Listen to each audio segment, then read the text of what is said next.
And then we can have a discussion after that, ठीक है? Then उसके बाद हम आगे बढ़ते हैं, right? Okay, so let me start the screen share.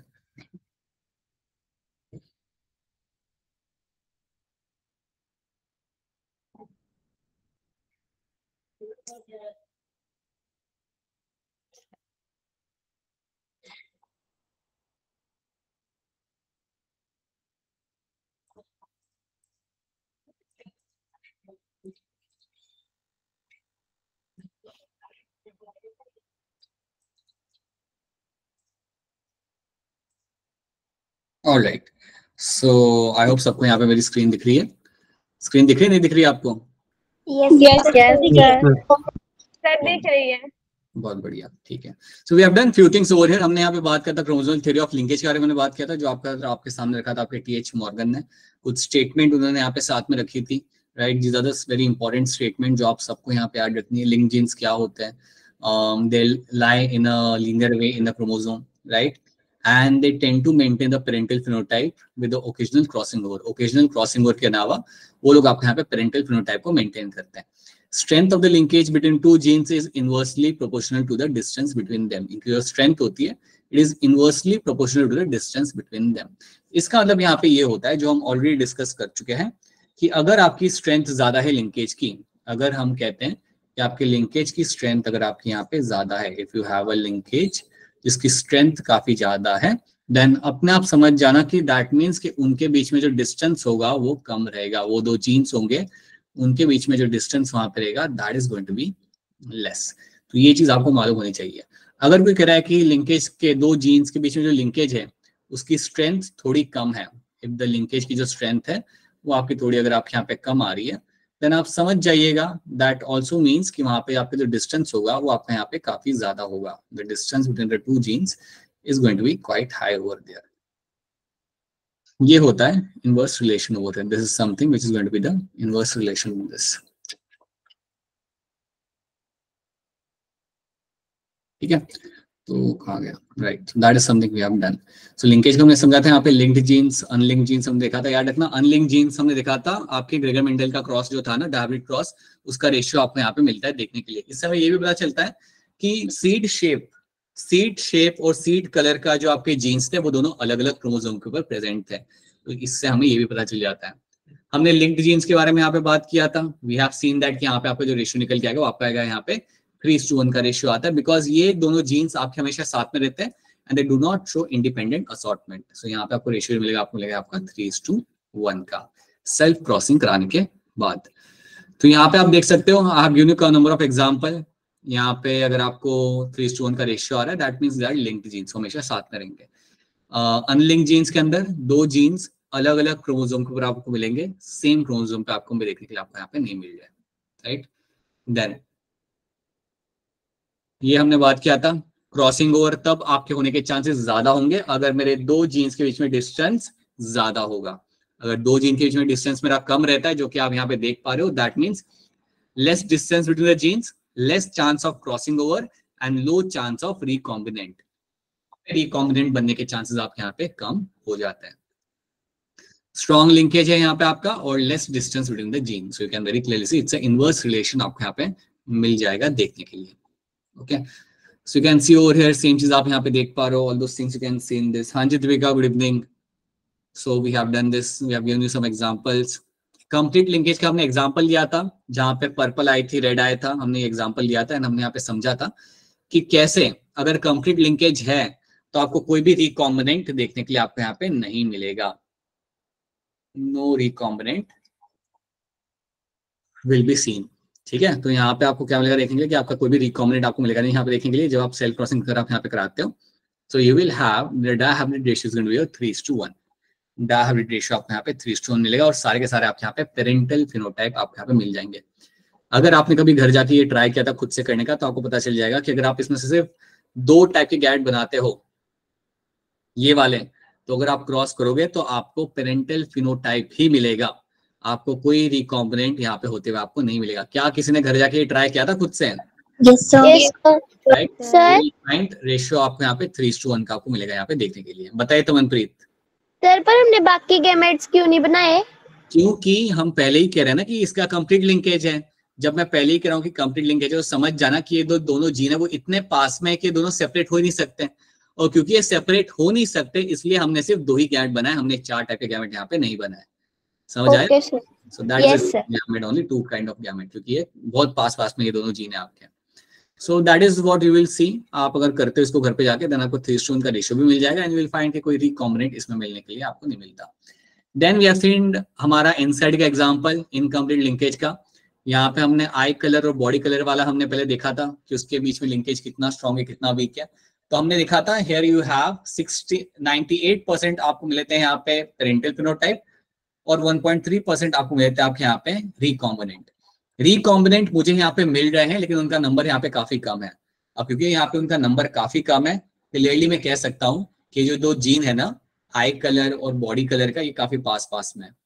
I colour body colour का जीन काफी पास में, इसलिए मुझे रिकॉम्बिनेंट यहाँ पे मिल तो रहे लेकिन काफी कम मिल रहा है।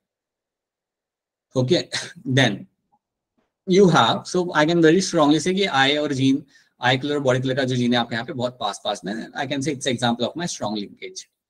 ठीक है, देन इनकम्प्लीट लिंकेज में आपको यहाँ पे क्या हो रहा है, अगेन एक और एग्जांपल आपका एक और था यहाँ पे इनकम्प्लीट का, आई कलर एंड विंग साइज। अब यहाँ पे जब हमने क्रॉस किया तो हमें क्या मिला, we have a parental one around 62% हमें मिले थे पेरेंटल और 37% आपको हमें मिले थे आपके देखने के लिए यहाँ पे अराउंड रिकॉम्बिनेंट वन। अब ये नंबर देख के भी आपको यहाँ पे आइडिया लग जाता है कि रिकॉम्बिनेंट यहाँ पे काफी ज्यादा है। सो दैट इटसेल्फ मींस कि W और M जो जीन है मेरे यहाँ पे, आई कलर और जो विंग वाला जो मेरे यहाँ पे जीन है, उनके बीच में डिस्टेंस आपका काफी यहाँ पे ज्यादा हो जाएगा। तो ये हमने किया भी था, we have shown you this कि देखो आई वाला जीन कहाँ पे, आई और बॉडी कलर का जीन काफी पास में, इनके बीच में लिंकेज काफी स्ट्रॉन्ग होगा। कंपेरेटिवली वाई और एम के बीच में जो यहाँ पे जो लिंकेज होगा वो आपका काफी स्ट्रॉन्ग नहीं होगा, it will B comparatively weaker one. यहाँ पे आपको जो लिंकेज जो आपको मिलेगा यहाँ पे, ये आपका कंपेरेटिवली वीकर होगा। ठीक है, तो इसलिए तो आपको यहाँ पे वैल्यू ज्यादा मिली, यहाँ पे आपको रिकॉम्बिनेंट की वैल्यू आपको ज्यादा मिली, ऊपर आपको रिकॉम्बिनेंट की वैल्यू आपको यहाँ पे काफी कम मिली। तो ये जो कॉन्सेप्ट है ना, डिस्टेंस कितना होता है उससे स्ट्रेंथ ज्यादा होगा या कम होगा, वो आपको क्लियर होना चाहिए। और ये चीज हमेशा याद रखना कि अगर 2 जीन के बीच में डिस्टेंस ज्यादा है, क्रॉसिंग ओवर होने के चांसेस आपके बढ़ जाएंगे, अपने आप क्रॉसिंग ओवर होने के चांसेस आपके यहाँ पे बढ़ जाते हैं। So that is also one thing should be clear to all of you, right. अब हमने बात किया था यहाँ पे, so that is something we have understood. अब हम बात करते हैं हमारे एल्फ्रेड स्टुअर्ट वन की। अब यहाँ से कहानी को सुनो ध्यान से। अब यहाँ पे क्या होता है कि आपके एल्फ्रेड स्टुअर्ट वन जो यहाँ पे आपके स्टूडेंट थे इनके TH मॉर्गन के, उन्होंने क्या किया, TH मॉर्गन के डेटा को स्टडी किया और स्टडी करके उन्होंने बोला कि जहां पे रिकॉम्बिनेशन फ्रीक्वेंसी ज्यादा है, जो जिन 2 जीन्स के बीच में रिकॉम्बिनेशन फ्रीक्वेंसी ज्यादा है,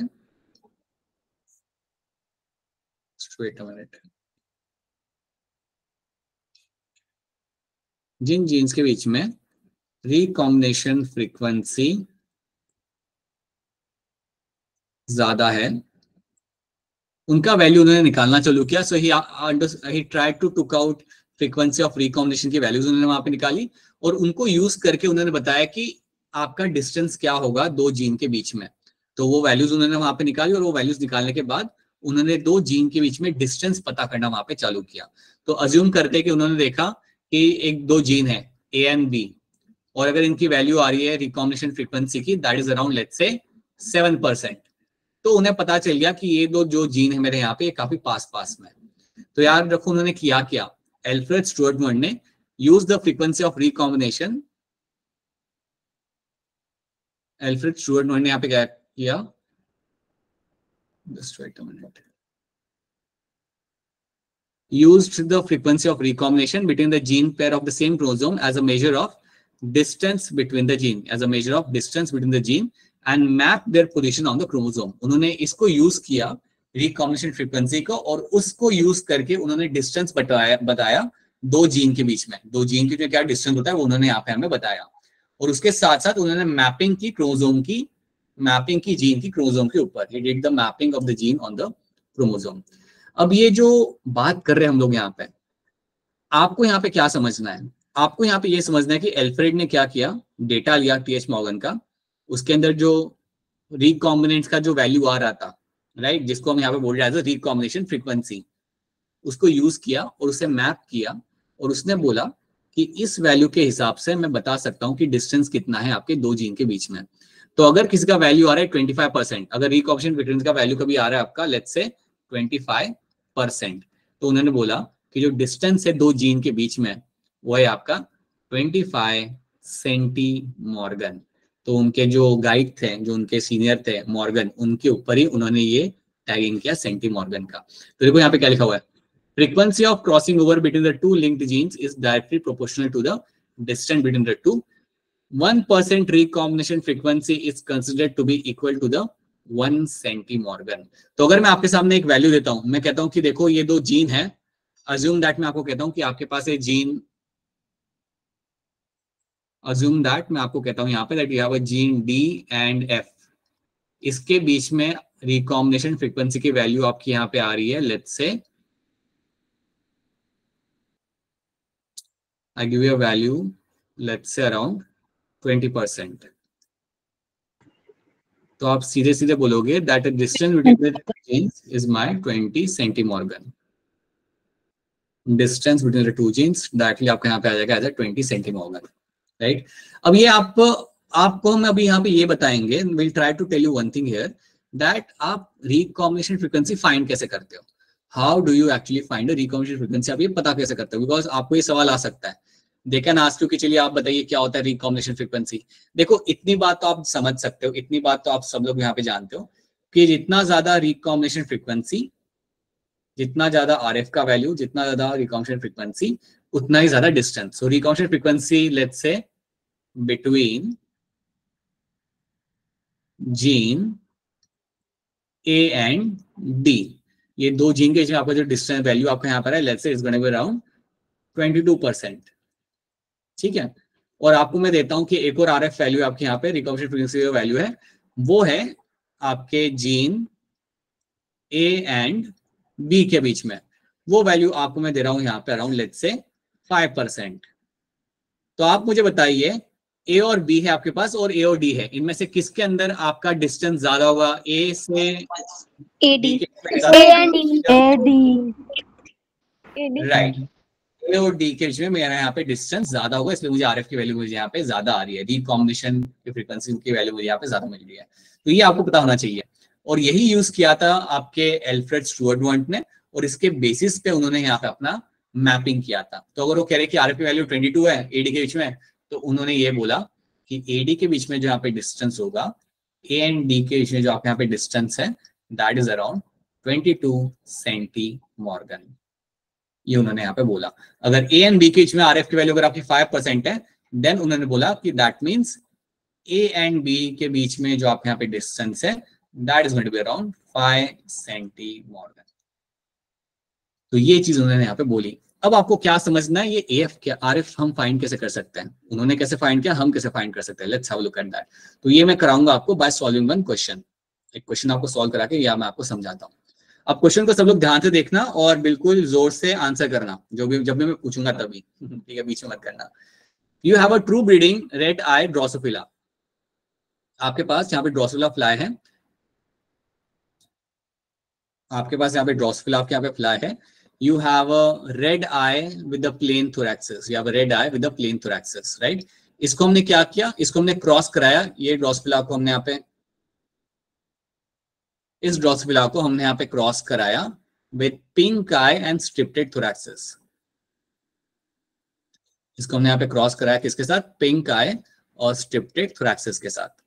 तो बेसिकली आपका यहाँ पे हमने क्रॉस किया red eye plain thorax with your pink eye striped thorax के साथ, मैंने इसको यहाँ पे क्रॉस कराया। जब मैंने इसको यहाँ पे क्रॉस कराया तो मुझे मिला F1 जनरेशन। F1 को मैंने यहाँ पे किया टेस्ट क्रॉस बेटा डबल रिसेसिव पेरेंट के साथ मैंने इसे क्रॉस कराया, और फिर आपको मिला आपका F2 जनरेशन, आपको यहाँ पे मिला आपका F2 जनरेशन।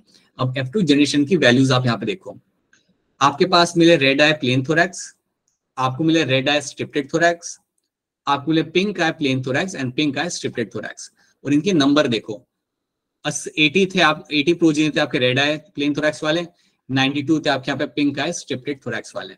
अगर आप ये दो वैल्यूज देखते हो red eye striped thorax and pink eye plain thorax, बेटा ये तो आपका रिकॉम्बिनेंट है।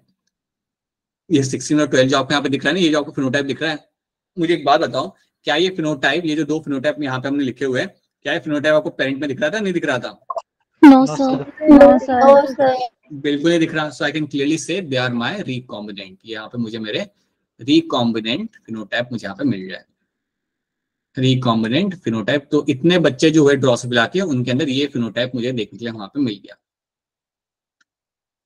एल्फ्रेड को भी ऐसा कई सारा डेटा मिला था. एल्फ्रेड ने भी ये सारा डेटा देखा था टीएच मॉर्गन का. अब उसने क्या किया, उसने बोला कि अब मैं फाइंड करता हूँ आरएफ. तो आरएफ फाइंड करने का एक सिंपल फॉर्मूला होता है. सो जब आप बात करते हो रिकॉम्बिनेशन फ्रीक्वेंसी फाइंड करने का, it has a formula. Formula आपका यहाँ पे ये है, RF is equal to number of recombinant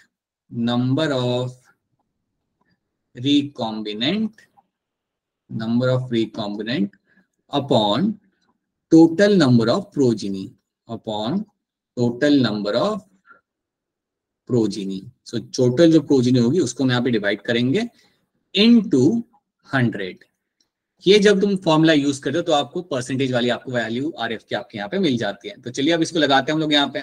so number of recombinant हमारे यहाँ पे कितने, 16 + 12, that is going to be your 28. और डिवाइड करेंगे हम यहाँ पे इसको, टोटल नंबर हम गिनेंगे प्रोजीनी का. सो अगर आप इसका टोटल लगाते हो, सो टोटल आपका यहाँ पे आएगा 200. Just wait a minute.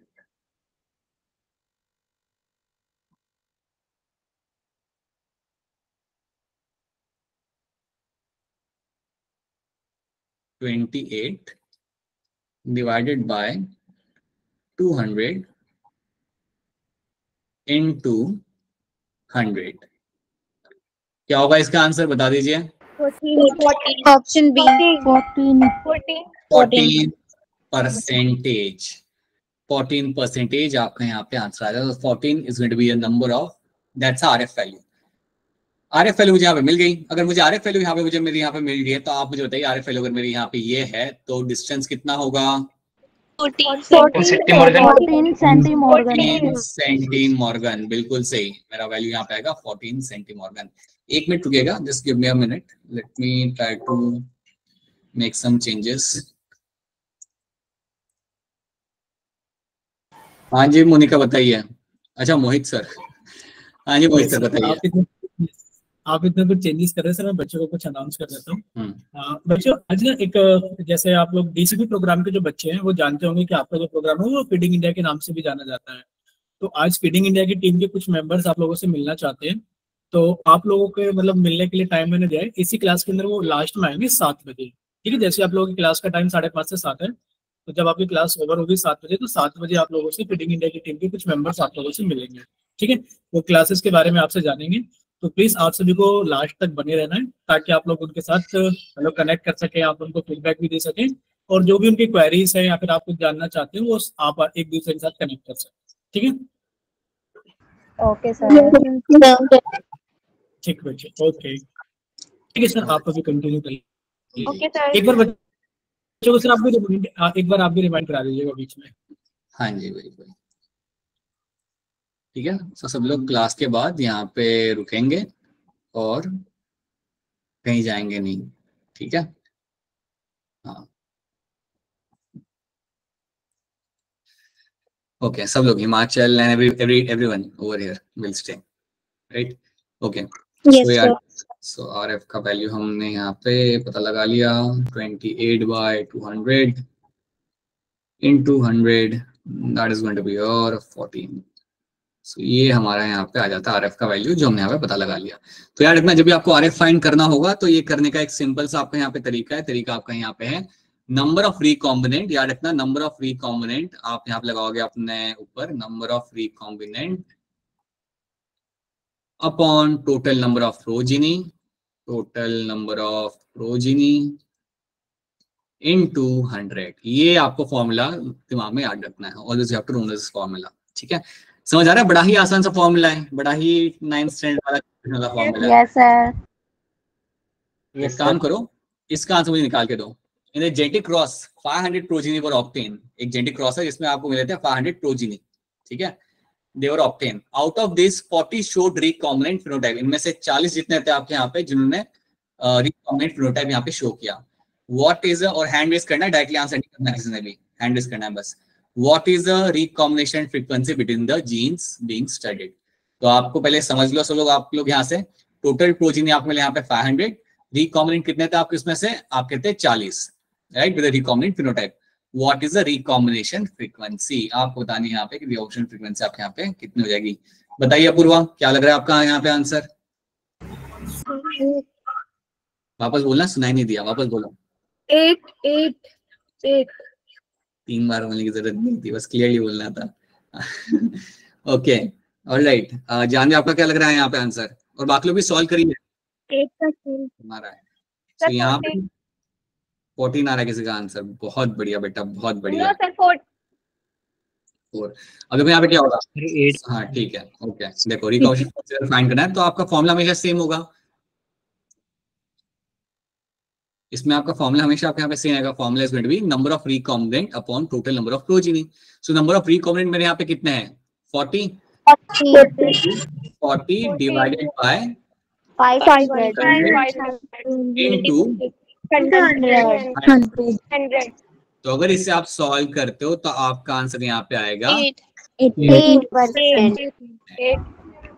तो 8% मुझे मिल गया मेरे यहाँ पे RF का वैल्यू। तो याद रखना, हमेशा याद रखना, नंबर ऑफ रिकॉम्बिनेंट जो आपके होते हैं उनको डिवाइड करके आप टोटल नंबर ऑफ प्रोजीनी के साथ and then into 100, so that will give you the 8% का आंसर आपको यहाँ पे आ जाएगा।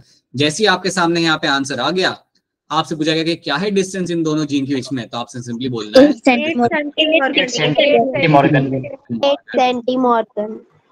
सेंटीमीटर, मत बोलना, मॉर्गन ही बोलना। So this is what you will find be happening over here. तो बड़ा आसान सवाल था ये। यही कर करके एल्फ्रेड ने कई सारे जीन्स के बीच में डिस्टेंस पता लगाया। एल्फ्रेड ने पूरी रात बैठा और उसने पूरे सारे ही स्पेंड मल्टीपल डेज एक्चुअली, और उन्हें सारे ऐसे RF निकाल के डेटा में से उन्हें यहाँ पे डिस्टेंस पता लगाया। So that is something he did as a student. देखो कितना अच्छा काम किया था उन्होंने स्टूडेंट की तरह। आप होते तो क्या आप ये करते? आप बोलते कि ये सब कौन करेगा, right, but that is something he did, right. अब एक और चीज यहाँ पे समझो, एक और चीज आप यहाँ पे सब लोग समझो। यहाँ पे व्हाट हैपेंस ना इन अ 3-point टेस्ट क्रॉस हैविंग, अब यहाँ पे आपके 3 जीन्स हैं, ऐसे ध्यान से देखना। आपके पास you have a 3-point test cross involving genes X, Y and Z। The recombination frequency R, इनकी जो रिकॉम्बिनेशन फ्रीक्वेंसी वो आपको यहाँ पे देख के रखी है। क्या है आपकी? XY की है आपके यहाँ पे 10%, XZ की आपकी यहाँ पे है 15, और YZ की आपके यहाँ पे 15% एंड XZ की आपके यहाँ पे 25%। तो यहाँ पे आपको RF की वैल्यू दे के रखी है। इन लोगों ने आपको पहले से आपको RF की वैल्यू, इन लोगों ने आपको पहले से आपके यहाँ पे RF की वैल्यू आपको यहाँ पे दे के रखी है। आपसे पूछा क्या है? उन्होंने पूछा है what is the order of gene on the chromosome. Gene का ऑर्डर क्या होगा क्रोमोसोम के ऊपर, कैसे वो अरेंज होंगे, ये आपसे उन्होंने पूछा है। तो जब आपको ऐसा सवाल आए, और ये सवाल नीट के अंदर अब काफी फ्रिक्वेंटली आ रहा है, ये सवाल काफी बार नीट के अंदर आ चुका है पिछले 3 से 4 सालों के अंदर, so you will find such question coming in future as well. तो इसमें आपको करना क्या है, जब आपके सामने ये सारे वैल्यूज दे के रखी हो, आप वो वैल्यू को देखिए जो सबसे ज्यादा है, आप वो वैल्यू की तरफ ध्यान दीजिए जो यहाँ पे सबसे ज्यादा है। सो RF की वैल्यू जो सबसे ज्यादा है दैट इज माय X और Z के बीच में, that is the highest value, right, 25। अब आपको क्या करना है, X और Z को आप प्लेस कर दो 2 कोने में।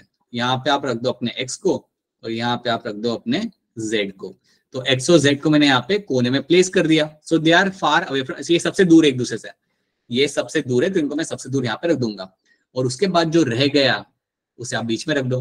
तो X और Z यहाँ पे कोने में रख गया, Y मेरा आएगा सेंटर में, Y will come in the center. So what is the arrangement of the order of the gene? So arrangement is going to be your X, Y and Z. तो ये क्वेश्चन बड़े ही आसान होते हैं और ऐसे क्वेश्चन आपको मिलेंगे नीट के अंदर आते हुए। सो याद रखना, जब भी आपको RF की वैल्यू जैसे दे के रखें, जिसकी वैल्यू सबसे ज्यादा है उसको आप पहले वहां पे प्लेस करोगे एंड देन जो आपको वहां पे रह गया उसे आप बीच में अपना प्लेस कर दो, आपका आंसर यहाँ पे मिल जाएगा, राइट। क्या ये बात आप सबको यहाँ पे समझ आ रही है? Yes sir.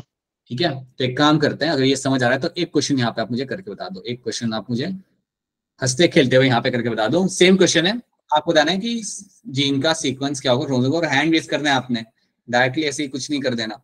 गलत आंसर आएगा फिर बोलोगे कि सर गलत आंसर आ गया। So take your time, time लीजिए अपना, यहाँ पे सब लोग टाइम लीजिए, देखिए इसे आराम से। ये 3 जीन्स है, सबकी RF वैल्यू यहाँ पे देके रखी हुई है। ए एंड बी के में आपका यहाँ पे आएगा 20%, बी एंड सी के में आपका यहाँ पे आएगा 28% और ए एंड सी के में आपका यहाँ पे आएगा 8%. What is the sequence of gene on a chromosome? So, सब लोग आराम से देख लीजिए इसे and then tell me the answer. कर लीजिए आराम से, कोई दिक्कत नहीं है. बताइए शिव, क्या होगा इसका answer? Sir BAC. Option A कह रहे हो आप? चलो बाकी से पूछ लेते हैं, शायद कुछ और आए. प्रखर क्या लग रहा है आपको?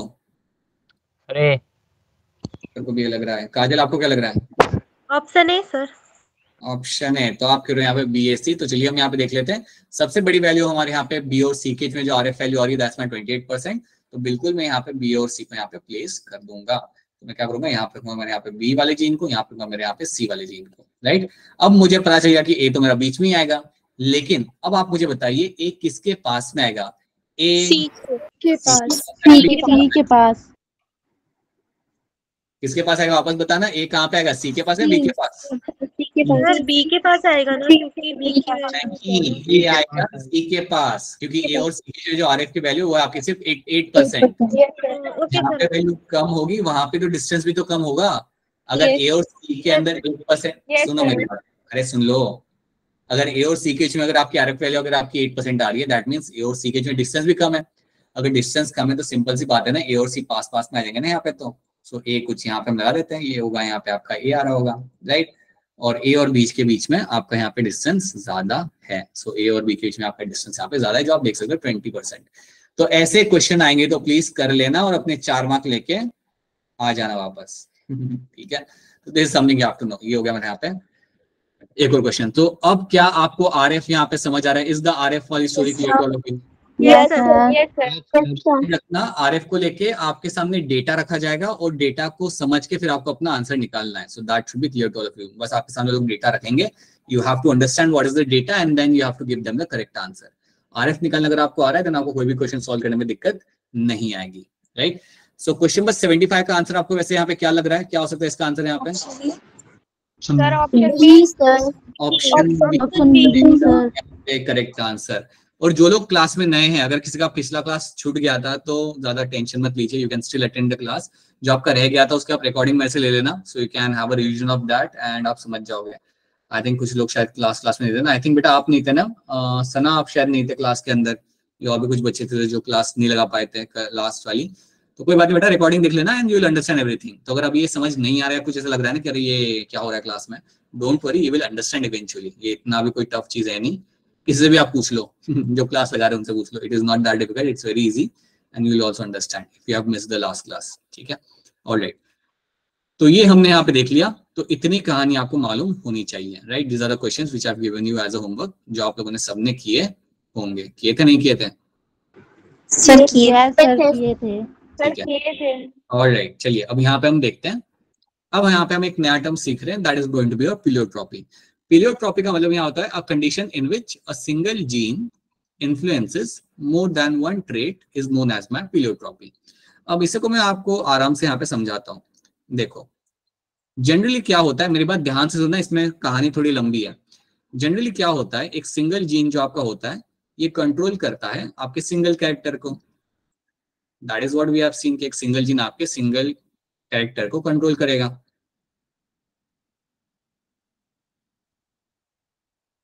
2 मिनट रुकना. सिंगल जीन आपका एक सिंगल कैरेक्टर को हमेशा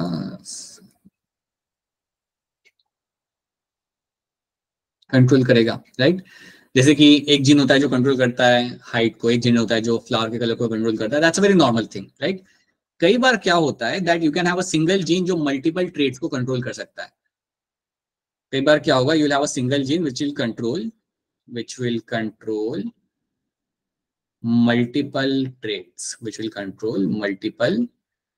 ट्रेट्स, वो मल्टीपल ट्रेट्स को कंट्रोल कर सकता है या मल्टीपल कैरेक्टर्स को कंट्रोल कर सकता है. ऐसा भी आपको देखने को मिल सकता है कि एक जीन कई सारे कैरेक्टर को या कई सारे ट्रेट्स को कंट्रोल करेगा.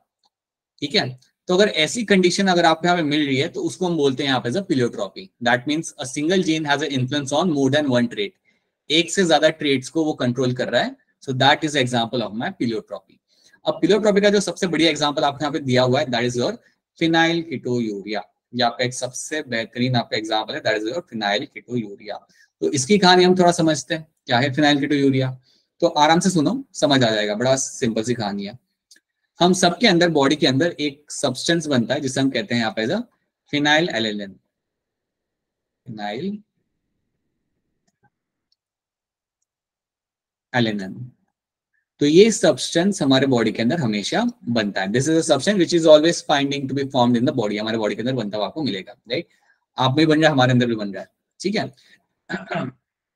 लेकिन जब ये आपके बॉडी के अंदर बनाया जाता है तो इसको कन्वर्ट कर दिया जाता है इनटू टायरोसिन। जब ये बॉडी के अंदर, ये बनता कभी, जब भी कोई बॉडी के अंदर कोई मेटाबॉलिक रिएक्शन हो रहा होता है तब ये बनता है। It's a very normal thing. Then this substance is been converted into your amino acid called as my tyrosine. इसको मैं एक अमाइनो एसिड में कन्वर्ट करता हूं, that is going to be the tyrosine. तो इसको इसके अंदर हम कन्वर्ट कर देंगे। हाँ जी प्रखर, कुछ क्वेश्चन है क्या आपका? आपने हैंड रेज किया हुआ है, प्रखर बताइए। पहले से। अच्छा पहले से, ठीक है, राइट। ये गैप हो गया हमारा वापस से।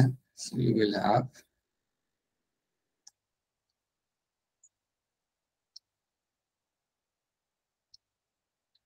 फिनाइल एलेनिन आपकी बॉडी में हमेशा बनाया जाएगा और इसको आप कन्वर्ट करते हो हमेशा इनटू योर टायरोसिन के अंदर। You will convert it into the tyrosine के अंदर, ये आपका कन्वर्ट हो जाएगा। हम सबके अंदर हो रहा है। अब ये जो कन्वर्जन आपका हो रहा होता है, ये करने के लिए you have a involvement of a enzyme. It is happening. So you should know one thing. So again, I'll just write over here in short. You have a, just wait a minute.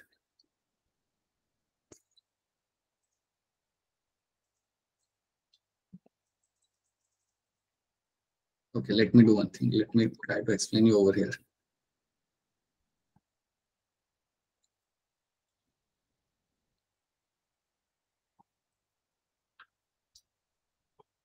This will generally convert into your tyrosine.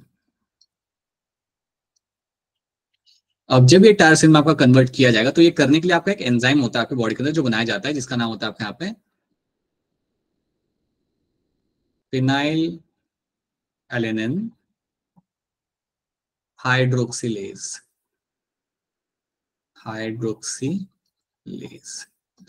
तो याद रखना ये आपका एक enzyme है, this is the enzyme. और इस enzyme की वजह से हम सबके बॉडी के अंदर जो फिनाइल एलेनिन है उसको आप कन्वर्ट कर रहे हो इनटू योर टायरोसिन के अंदर। सो that is something happening in all of us. ये हम सबके अंदर यहाँ पे हो रहा है।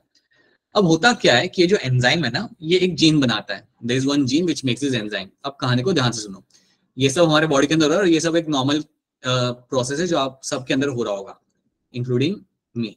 अब होता क्या है यहाँ पे, that you have a chromosome. Chromosome number 12 के ऊपर ये जीन होता है। सो क्रोमोसोम नंबर 12 जो होता है, इसकी मैं एक कॉपी बना देता हूँ, नहीं तो आप सर इसका हम लोग कॉपी कहाँ गया। सो you will have a chromosome 12 over here, और इस क्रोमोसोम के ऊपर you will have the gene. यहाँ पे एक जीन होगा और यही जीन होता है जो आपको ये एंजाइम बना के देता है। तो यही आपका वो जीन है जो आपके लिए यहाँ पे एंजाइम बना के आपको देगा, राइट। अब आपको यहाँ पे याद ये रखना है कि ये जो एंजाइम है ये जीन बना रहा है। बेसिकली ये जीन ही आपको एंजाइम बनाता है, प्रोटीन बना। Enzyme is nothing but a protein, तो ये जीन आपको एंजाइम बनाएगा। अब तुम सोचो कि अगर ये एंजाइम बन नहीं रहा, समझो आपके अंदर ये जीन डिफेक्टिव है। समझो अगर ये जीन जो आपका है ये आपका डिफेक्टिव है, ये जो दोनों जीन लगे हुए ना आपके, they are both become defective. अब ये डिफेक्टिव कैसे हुआ, तो याद रखना ये जेनेटिक डिसऑर्डर है। अगर कोई बेबी बॉर्न हो रहा है तो उसका स्टार्टिंग से ये जीन डिफेक्टिव होगा। ऐसा कभी हो नहीं सकता कि 15 साल तक सब ठीक था, जब बच्चे ने टीवी देखना चालू किया उसके बाद जीन डिफेक्टिव हो गया। ऐसा कुछ नहीं होता, right. It is not something which will be happening in the later part of life. Okay, you will always find them happening right from the beginning. So birth होने के टाइम से ही अगर डिफेक्ट है तो स्टार्टिंग से ही होगा, right. अगर gene defective है सो दैट मीन्स व्हाट, कि यहाँ पे मेरा एंजाइम नहीं बन पाएगा। सिंपल सी बात है कि मेरा यहाँ पे एंजाइम बन नहीं पाएगा। अगर मेरा एंजाइम नहीं बन रहा, याद रखना अगर जीन डिफेक्टिव है, then there is going to be a no enzyme, there is going to be a no enzyme which will be formed over here. अगर आपका यहाँ पे एंजाइम बन नहीं रहा, अगर आपका यहाँ पे एंजाइम अगर आपका नहीं बनता, देन यहाँ पे फिर आपको प्रॉब्लम आएगी। देन आपके यहाँ पे प्रॉब्लम आती है। प्रॉब्लम क्या आती है, दैट आपके बॉडी के अंदर फिनाइल एलेनिन का अमाउंट बढ़ने लगता है। If there is no enzyme then what will happen, the amount of phenylalanine is going to keep on increasing. तो आपकी बॉडी के अंदर फिनाइल एलेनिन का अमाउंट इंक्रीज होता जाएगा, this will just keep on increasing. और अगर इसका अमाउंट आपके बॉडी के अंदर इंक्रीज हो रहा है then it will have some severe consequences. तो याद रखना, अगर ये कन्वर्ट नहीं किया, अगर ये नॉर्मली कन्वर्ट जैसा हो रहा था, अगर ये कन्वर्ट नहीं हुआ देन व्हाट कैन हैपन। तो याद रखना, अगर इसका अमाउंट बॉडी के अंदर बढ़ता है then that can lead to mental retardation, that can lead to mental retardation, right? That can also lead to something like your lack of pigmentation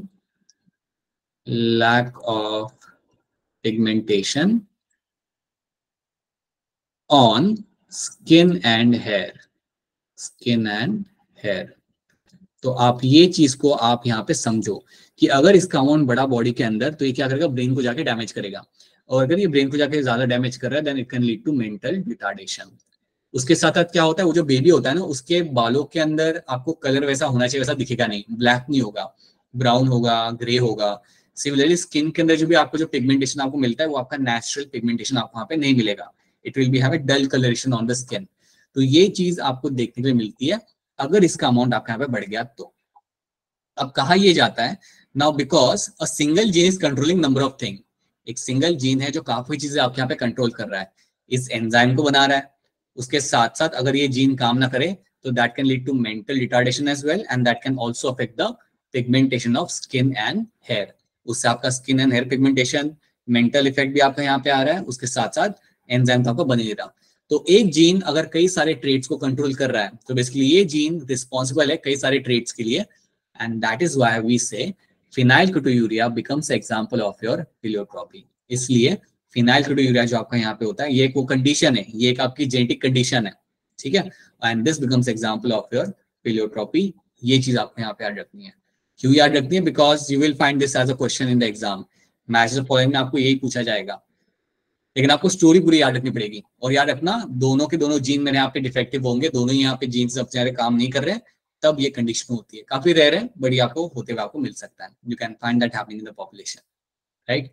सो याद रखना इसका सिंगल जीन कई सारे ट्रेट्स को अपना कंट्रोल कर रहा है, चाहे वो एंजाइम बनाना हो, it will also have a influence on the mental growth as well as on the lack of pigmentation. This is something you have to know. क्या ये चीज आप सबको यहाँ पे समझ आ रही है? अब बताओ मुझे, is this thing clear to all of you? Yes sir. ठीक है, आई होप सारे लड़कों को भी समझ आ रहा है। ओम, अक्षय, प्रखर, यस सर, अनिरुद्ध और कौन था? शिवा, शिवा, हाँ, Joshua and all the other boys over here, I will clear to all of you. ठीक है, तो ये कहानी याद रखना। Now let's talk about my polygenic inheritance. ठीक है, अब हम बात करते हैं यहाँ पे हमारा पॉलीजेनिक इनहेरिटेंस को लेके कि इसके अंदर आपको क्या होते हुए आपको यहाँ मिलेगा।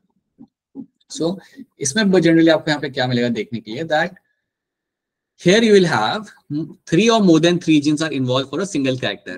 3 मैं लिख देता हूं यहाँ पे आपका 3 और more than 3 genes are involved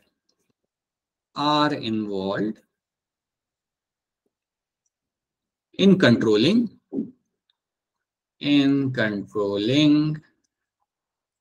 single character. तो एक कैरेक्टर को कंट्रोल करने के लिए 3 या उससे ज्यादा जीन्स आपके यहाँ पे इन्वॉल्व होते हैं, तो उस कंडीशन को हम बोलते हैं एज अ पॉलीजेनिक इनहेरिटेंस। तो बेसिकली आपका एक सिंगल कैरेक्टर को कंट्रोल करने के लिए you will be having multiple genes are involved और वो भी ऐसा भी कि 1 या 2, 3 या उससे ज्यादा जीन्स कई बार इन्वॉल्व होते हैं। सो 3 या उससे ज्यादा जीन्स जब आपके इन्वॉल्व होते हैं to control single character, that kind of inheritance is called as my polygenic inheritance. अब इसके एग्जांपल आप यहाँ पे 2 याद रख लेना। एक तो आपका होता है skin colour in the human beings. Humans के अंदर जो स्किन कलर आपका यहाँ पे होगा that will become one of the example. Skin colour in the humans is going to be one of the example, that's one thing you have to know. Second thing आप यहाँ पे याद रखना, even the height in the human being. हमारा वो P plant जैसा नहीं होता, कैपिटल टी आ गया तो टॉल हो गए, स्मॉल टी आ गया तो डॉर्फ हो गए, वैसा नहीं होता ना। We have a gradient of height ना, कोई 5 फीट का होता है, 5.1 का होता है, 5.4 का होता है, right. So height in humans and skin color in humans is a good example of your polygenic inheritance। यहाँ पे एक बहुत बड़ी एग्जांपल आपको लेगा यहाँ पे आपका polygenic inheritance का। तो पहले तो आपको याद रखना कि यहाँ पे कई सारे जीन्स आपके इन्वॉल्व हैं। ये उल्टा है, यहाँ पे कई सारे जीन्स एक सिंगल कैरेक्टर को कंट्रोल कर रहे हैं। इसका एग्जांपल हम यहाँ पे लेते हैं. Let's take example over here. Assume that आपके पास 3 जीन्स है. अज्यूम दैट आपके पास यहाँ पे 3 जीन्स है. You have a gene A, you have a gene B and you have a gene C, right. अब याद रखना इनके जो डोमिनेंट एलील होते हैं, इन जीन्स के जो डोमिनेंट एलील होते हैं, दे will have a very strong impact on the colouration of the skin.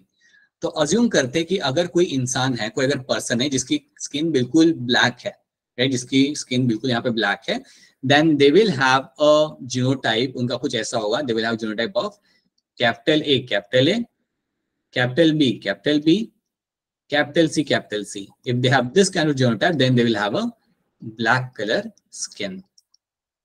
They will have a black color skin, right? If you have, so you understand one thing, जितने ज़्यादा dominant allele, उतना ज़्यादा darkness. Every dominant allele will have a strong impact on giving the certain kind of phenotype. तो जितने ज़्यादा dominant allele, उतना ज़्यादा coloration आपका dark होगा. 2 मिनट रुक जाओ. Laptop is just trying to understand something by himself. Laptop is like कि जरा दूसरे स्लाइड पे देखते क्या हो रहा है. Then उसको रियलाइज हो रहा है जो भी हो रहा है वो यही कर रहा है. Okay, so this is what we will be finding happening over here, right? अब that's the first thing. अब आप सोचो कि अगर सारे डोमिनेंट एलील आपको ब्लैक यहाँ पे अगर स्किन कलर दे रहे हैं, तो अगर सारे के सारे अगर मेरे रिसेसिव है यहाँ पे, if you have a small a, small B, small B, small C, तो क्या होगा कलरेशन यहाँ पे? वाइट, राइट, वाइट या बिल्कुल fair, right, complete fair skin you will be finding over there, right. अब आप ये चीज आते हो कि ये जो ब्लैक स्किन वाले जो इंडिविजुअल्स होते हैं वो जनरली कौन से कॉन्टिनेंट पे आपको ज्यादा मिल जाएंगे? Africa. Yes sir. Continent will have someone just said yes sir.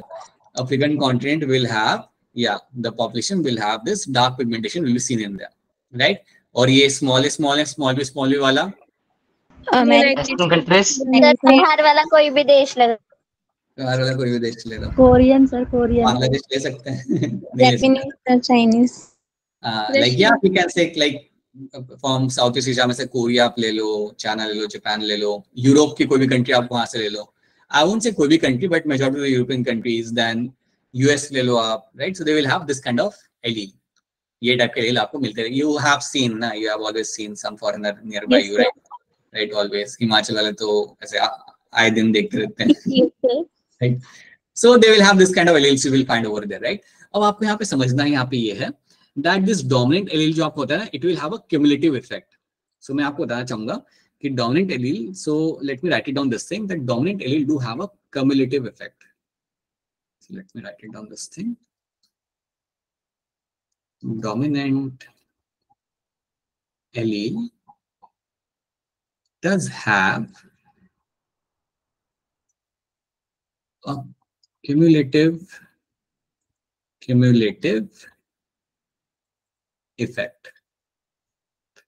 That means what? कि जितने डोमिनेंट एलील आपके वहां पे होंगे, जितने डोमिनेंट एलील्स आपके वहां पे होंगे, उतना ही डार्कनेस आपको देखने के लिए मिलेगा. सो अज्यूम करते हैं if you have a condition like this.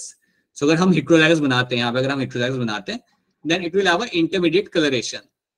Capital A small है, capital B small B, capital C small C, right. तो यहाँ पे आपको एकदम डार्क भी नहीं मिलेगा, आपको एकदम लाइट भी नहीं मिलेगा. It will have the intermediate colouration. इसके अंदर आपको मिलेगा आपका यहाँ पे इंटरमीडिएट कलरेशन. मीडिएट, ये कौन सी कंट्री में मिलेगा? इंडिया. कलरेशन इंडिया में मिल रहा है. अच्छा ठीक है. सो या इंडिया आप ले सकते हैं as one of the example, Mexico आप ले सकते हैं as one of the example, right? So you can see this. Okay, so that's one thing you will get to see. अब इसका मैं थोड़ा आपको पिक्चर यहाँ पे बताता हूँ. यहाँ पर ये पेरेंट्स यहाँ पे लिए हुए हैं. So you can very clearly see यहाँ पे उन्होंने मेंशन भी किया हुआ है, very black, right, and very light. यहाँ पे आपका जीनोटाइप वहाँ पे देख रखा हुआ है, कैपिटल सी, और यहाँ पे वेरी लाइट का. जब इसका क्रॉस करा है, so we got the F1 generation. ठीक है, वो आपका यहाँ पे आएगा हेटेरोजाइगस. इसे हम कह सकते हैं इंटरमीडिएट टाइप या मुलाटो भी हम इसे बोल सकते हैं यहाँ पे, राइट. इधर इंटरमीडिएट टाइप और mulatto that term you can use for them. And then इसका हम करेंगे यहाँ पे सेल्फ क्रॉसिंग. तो आपको अलग अलग टाइप के आपको यहाँ पे वेरिएंट आपको यहाँ पे मिल जाएंगे. आपको वेरी लाइट भी मिलेगा, आपको यहाँ पे लाइट भी मिलेगा, आपको यहाँ पे fairly light, so can see different variants over there. वो वेरिएंट्स आप यहाँ से ज्यादा बेटर तरीके से देख पाओगे, ठीक है। अब इसको देख के आप अपना ऐसे स्किन ऐसे देख के तो नहीं कर सकते ना कि मैच कर रहा है नहीं कर रहा है, you can not do this, right. But I hope you understand what is happening over here. देखो Yes, sir. यहाँ पे यू कैन सी दैट अगर आपके सारे डोमिनेंट एलील्स हैं, then you have a complete black colour over here, it's a complete black colour अगर सारे dominant alleles है तो, राइट।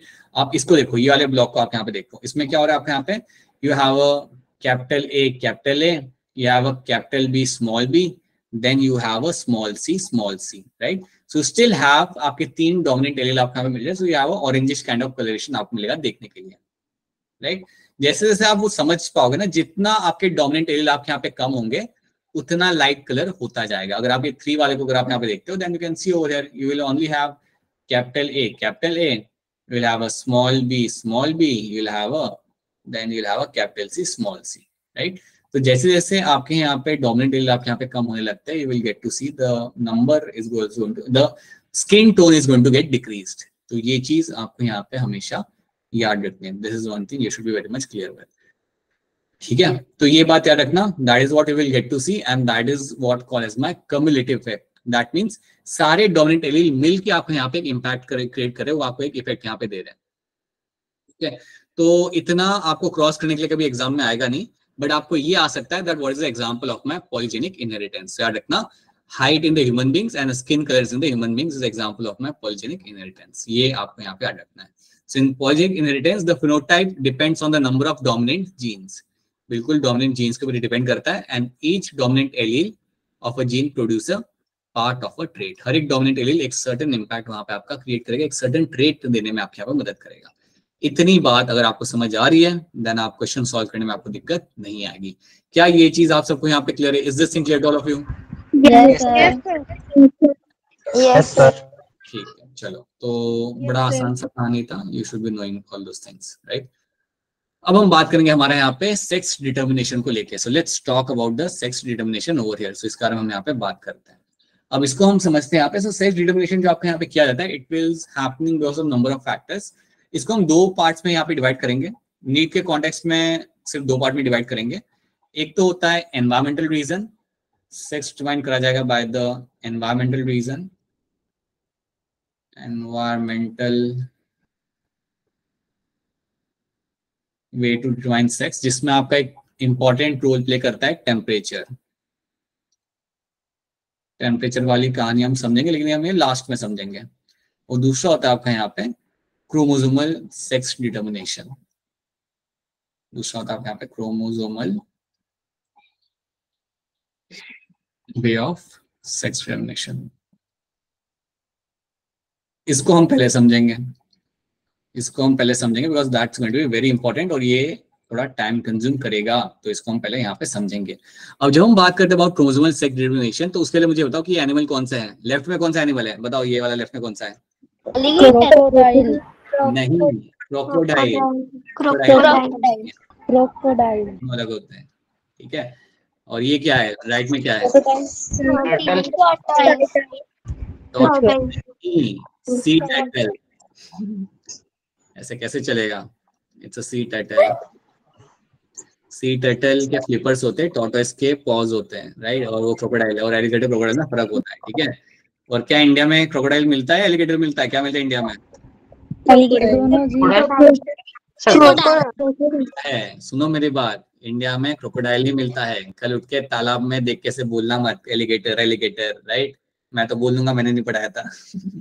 मैं बोलूंगा मेरे बच्चे नहीं। कछुआ भी मिलता है सर। कछुआ तो मिल जाता है, बट एलिगेटर नहीं मिलता, ठीक है। Crocodile is something you find in India, alligator is something you find in USA, not in India, ठीक है, अंटिल तुम जू में जाओ तो। Okay, sea turtle is something you find in India, but I think आप लोगों ने नहीं देखा होगा सी टर्टल, आप लोगों ने नहीं देखा होगा। मे बी ये इन लोगों को मालूम होगा, Apeksha Harshada might be knowing, there is a place in Maharashtra, Ratnagiri करके है, सुना है नाम बेटा? There is a place called Ratnagiri. Yes, sir. Ratnagiri के पास they come for nesting, Ratnagiri के पास दे कम फॉर नेस्टिंग वहां पे, राइट। उसके अलावा अगर हमारा कर्नाटका से कौन है, नम्रता इज फ्रॉम कर्नाटका ना। नम्रता ने एक जगह सुनी हुई कारवार करके, in Karnataka you have place like a Karwar, so वहां पे भी वो लोग नेस्टिंग के लिए वहां पे आते हैं, right, over there. some of the areas where they come for nesting. Okay, चलिए. So let's talk about chromosomal sex determination. चलिए डिस्कस करते हैं हमारे यहाँ पे chromosomal sex determination.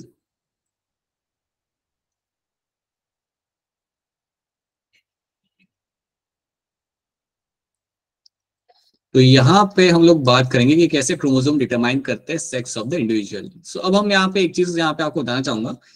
ये बेसिक चीज है जो आप सब लोग इससे वाकिफ है, तब भी एक बार रिपीट करना चाहूंगा आप सबके लिए. हम सबके पास है 23 पेयर्स ऑफ क्रोमोसोम्स. ये बात आप जानते हो that we all have 23 pairs of chromosomes. तो उसमें जो फर्स्ट 22 पेयर होते हैं, the first 22 pair of chromosomes you have, इनको हम बोलते हैं ऑटोसोम्स. इनको हम बोलते हैं ऑटोसोम्स. ये चीज याद रखना. और जो 23rd पेयर होता है ह्यूमन बीइंग्स के अंदर, 23rd राइट, 23rd पेयर जो होता है, इसको मैं बोलता हूँ यहाँ पे एज एलोसोम्स. एलोसोम्स इसे बोल सकते हो, और you can call them as a sex chromosome, और you can also call them as a sex chromosome. बड़ी सिंपल बात है, बस आपके साथ एक बार शेयर करना चाहता था कि अगर 22 पेयर्स जो आपके इनिशियल 22 पेयर होंगे वो सब हम सारे अंदर सबके साथ सेम है, मेल फीमेल सबके अंदर वो सेम होता है. वो जो 23rd पेयर होता है दैट्स अ सेक्स क्रोमोसोम. अब आप ये जानते हो कि जो 23rd पेयर आपका यहाँ पे होगा, इधर it can be your XY in the male, या फिर आपका यहाँ पे XY हो सकता है मेल्स के अंदर, या फिर ये आपका हो सकता है XX that is going to be in the female. ठीक है, तो चलिए अब हम समझते हैं क्रोमोसोमल थ्योरी ऑफ इनहेरिटेंस या chromosomal theory, chromosomal sex determination हम यहाँ पे समझते हैं. तो अब यहाँ पे क्या होगा ना, this one type of sex determination जिसे हम कहते हैं XX XY. XX XY type of my sex determination. तो इसमें क्या होता है, फर्स्ट ऑफ ऑल आपको याद रखना है कि इसके एग्जांपल क्या आएंगे. तो इसके एग्जांपल आपका सिंपल है, you will have humans as one of the example. Humans आपके यहाँ पे एग्जांपल आएंगे. सारे मैमल्स में आपको यही मिलेगा देखने के लिए, all the mammals will have this kind of sex determination, right. And उसके साथ साथ इवन योर ड्रोसोफिला, ड्रोसोफिला के अंदर भी आपको यही मिलेगा देखने के लिए. कोई बताएगा ड्रोसोफिला के अंदर नंबर ऑफ क्रोमोसोम्स कितने होते हैं? 8. बहुत बढ़िया, 8 राइट. 4 पेयर्स ऑफ क्रोमोसोम आपको मिलेंगे वहां पे, that will be 8 number of chromosomes I will be finding over there. ठीक है, अब यहाँ पे क्या होता है XX XY में क्या होता है, something you all of you know. जो एग होता है यहाँ पे, एग जो यहाँ पे बनाया जाएगा, egg will be only of your one type. तो एग जब भी आपका बनाया जाता है यहाँ पे, फीमेल एग, वो आपका सिर्फ एक ही टाइप का यहाँ पे होगा. सो एग जो यहाँ पे बनेगा that is going to be your having autosome plus X chromosome. एक ही टाइप का एग आपका यहाँ पे बनाया जाएगा. जो स्पर्म यहाँ पे होते हैं, मेल बॉडी में जो स्पर्म बनाए जाएंगे, they will be of my 2 types. यहाँ पे 2 टाइप यहाँ पे स्पर्म बनाए जाएंगे, तो वो भी हम यहाँ पे देख लेते हैं. सो 2 टाइप के स्पर्म आपके यहाँ पे बनाए जाएंगे. एक होगा आपका ऑटोसोम प्लस एक्स, दूसरा आपका यहाँ पे होगा ऑटोसोम प्लस वाई. ठीक है, 2 टाइप के याद रखना. 50% स्पर्म जो बनाए जाते हैं वो आपके होते हैं ऑटोसोम प्लस एक्स, बाकी 50% आपके होते हैं ऑटोसोम प्लस वाई. अब यहाँ पे क्या होगा, जब ये वाला स्पर्म जाके फ्यूज करेगा एग के साथ, सो यहाँ पे आपकी कहानी क्या हो जाएगी. सो now you will have autosomes plus XX. और अगर आपको ये वाला जीनोटाइप दिखता है ज़ायगोट के अंदर, that means that's a female child. That child is going to be having a gender of a female. अगर ये वाला वाई वाला स्पर्म जाके अगर आके फ्यूज करता है, अगर ये वाला स्पर्म जाके फ्यूज करता है एग के साथ, then you have a condition of your autosomes plus XY. और अगर आपको ये जीनोटाइप मिलता है आपके in the zygote, then that gender is going to be a male gender. ये तो आसान बात है, ये तो आप पहले भी पढ़ चुके हो ह्यूमन रिप्रोडक्शन के अंदर, तो ये तो आप बोलोगे कि सर ये तो हमें मालूम था. यहाँ आपने कुछ नया तो बताया नहीं सर आपने, ये तो हम ऑलरेडी पढ़ चुके थे, right. So this something you all know, right. ये तो आई थिंक आप सबको यहाँ पे क्लियर है. इसमें आपको याद ही रखना है, सी जब भी हम बात करते हैं ना, when we discuss about this. हाँ जी मोनिका बताइए क्या सवाल है आपका, टॉपिक से रिलेटेड क्या सवाल है? सर एक बार पिछली स्लाइड, सर ये पिछली स्लाइड दिखाओगे एक बार? हाँ देख लो. सर 1 मिनट रुको, मैंने नोट करना था, क्लास लेफ्ट हो गई थी ना तो मैंने सुना नहीं था. ऑलराइट, तो यहाँ पे हम लोग बेसिकली बात करें हमारे यहाँ पे XX XY type of sex determination को लेके. जो हमने पढ़ा था ना ह्यूमंस के अंदर होता है, वही आपको मिलेगा ड्रोसोफिला के अंदर, वही मिलेगा आपको मैमल्स के अंदर, राइट. स्पर्म 2 टाइप के होंगे यहाँ पे, autosome plus X, autosome plus Y, right. Egg होगा आपका एक ही टाइप का बनेगा फीमेल के अंदर, ऑटोसोम प्लस एक्स। अगर एक्स वाला स्पर्म जाके फ्यूज कर रहा है then the gender of the zygote is going to be female. अगर वाई वाला स्पर्म जाके फ्यूज कर रहा है then the gender of the zygote is going to be male. बस यही है यहाँ की कहानी। अब चलिए आगे बढ़ते हैं। So now you have assume that you have a sperm autosome plus Y, और ये जाके फ्यूज कर रहा है एग के साथ। It is going out there and fusing with the egg. ये एग के साथ जाके यहाँ पे फ्यूज करेगा। एग तो आप जानते हो egg is also going to be your autosome plus X. जब ये फ्यूजन आपका यहाँ पे होगा तो आप जानते हो कि यहाँ पे आपका जो ज़ायगोट बनेगा, zygote is going to be your having male, right. Zygote जो आपके यहाँ पे बनना है, बेसिकली आपके यहाँ पे ज़ायगोट बनेगा diploid zygote. That zygote is going to be having autosomes plus X and Y. तो ये आपका मेल ज़ायगोट आपका यहाँ पे रेडी है। So that's male zygote is going to be ready over here. अब आपको यहाँ पे याद रखना है एक इंपॉर्टेंट चीज, जो वाई क्रोमोसोम आपका यहाँ पे होगा, यहाँ तक की कहानी तो सिंपल है, सब जानते हैं। ये जो वाई क्रोमोसोम आपका यहाँ पे है, ये वाई क्रोमोसोम बनाता है एक gene. This Y chromosome will be having one gene. तो इसके ऊपर लगा होगा एक जीन, और ये जो जीन यहाँ पे लगा हुआ है वाई क्रोमोसोम के ऊपर, उसे हम बोलते हैं SRY जीन। ये चीज आप याद रखना कि वाई क्रोमोसोम के ऊपर एक जीन लगा होता है, उस जीन का नाम होता है SRY जीन। अब बात देखिए ये जीन कर क्या रहा है, राइट। चलो जीन तो यहाँ पे लगा हुआ, ये करता क्या है। ये जो आपका यहाँ पे जीन रहेगा, this will make a protein called as my TDF। ये एक प्रोटीन बनाता है, उस प्रोटीन का यहाँ पे नाम होता है TDF। TDF is going to stand for your testes determining factor. Testes determining factor. ये चीज बनाई जाएगी। This is something which is been form by my SRY gene. तो SRY जीन जो आपका यहाँ पे होगा, ये आपका एक आपको प्रोटीन बनाएगा। उस प्रोटीन को हम कहते हैं शॉर्ट में TDF। उसका पूरा नाम आपका यहाँ पे होता है टेस्टिस डिटरमाइनिंग फैक्टर। अब बात यहाँ पे ये आती है कि जो हमारा फैक्टर बनाया जा रहा है, ये क्यों बनाया जा रहा है, ये करेगा क्या यहाँ पे। जैसे ये प्रोटीन बनाया जाता है, ये प्रोटीन ज़ायगोट को जाके बोलता है टू स्टार्ट फॉर्मिंग टेस्टिस। तो बेसिकली ये जो आपका प्रोटीन यहाँ पे होगा ना, जो SRY जीन से आएगा, ये प्रमोट करेगा testis formation. This will eventually क्या करेगा जाके, this will actually going to promote, ये जाके प्रमोट करेगा, this going to promote testis formation.